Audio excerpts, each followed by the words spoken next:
بحب الشغلانه دي قوي. 10 سنين سواق، ما كانش قدامي غير هي الشغلانه دي. ما نفعتش في اي شغل بره.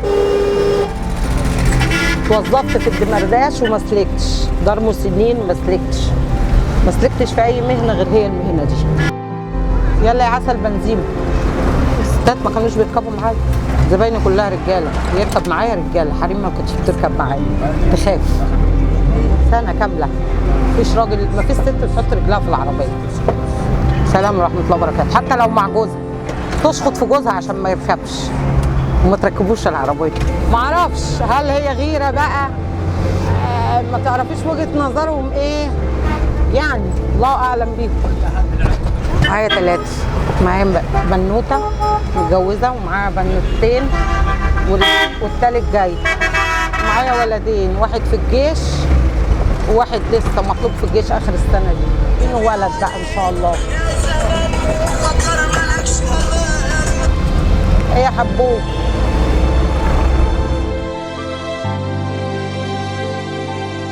ده جوزي اللي بيطمن عليا، بينزل يستلم مني الساعه 1 الساعه 2.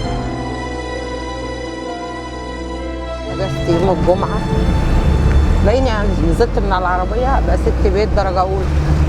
طول ما انا على العربيه راجل بره البيت، دخلت البيت تلاقيني اتحولت اوتوماتيك. احس بايه؟ ذكر. هحس بايه؟ ما بقتش انثى.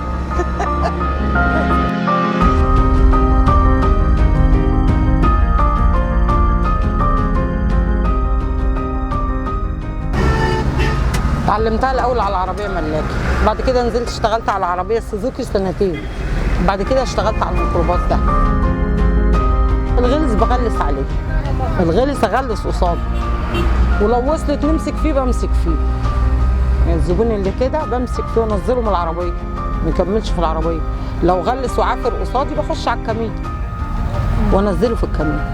شد الباب تحت فوق، اجمد ياه.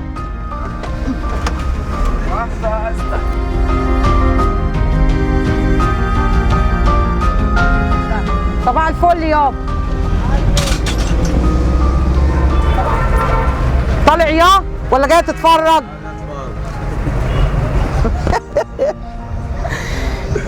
ملاحظ ان اول مره اقول ستات؟ ايوه معاك. يا عم ادوني برستيج ان انا ست النهارده.